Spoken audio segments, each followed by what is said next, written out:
चाचा चाची आइल चुनावुआ हल्ला मचल हवे हर क्षेत्र गाँवुआ गौवा के आगे बढ़ावा ब्रजेश जी के विजयी बनावा गौवा के आगे बढ़ावा ब्रजेश जी के विजयी बनावा।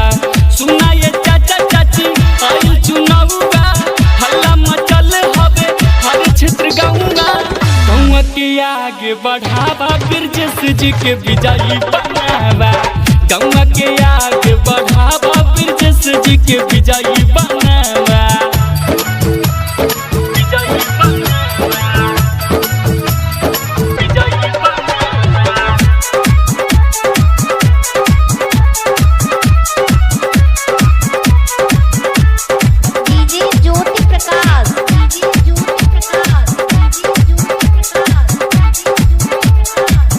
अरे गौवा में भैले बहुत पारे धान हो केहू गरीबन पे दिहले न ध्यान हो।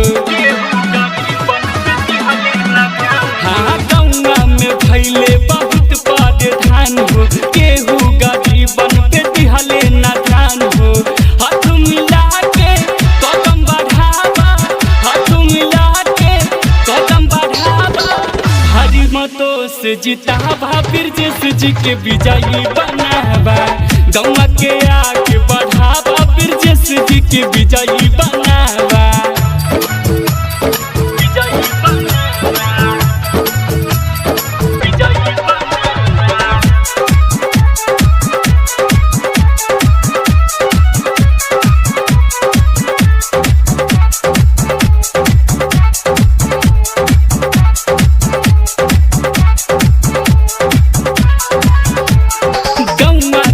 सीता दिल्ली पहुँचई है गादी बंदुखियन के हक दिलवई है गौवा के बाती दिल्ली पहुँचई है गादी बंदुखियन के हक दिलवई है।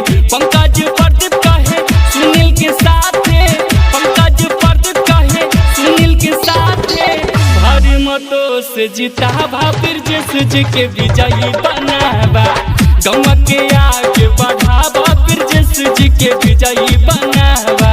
सुना ये चाचा चाची आइल चुनावुआ हल्ला मचल हवे हर क्षेत्र गाँवुआ गौवा के आगे बढ़ावा ब्रजेश जी के विजयी बनावा गौवा के आगे बढ़ावा ब्रजेश जी के विजयी बनावा।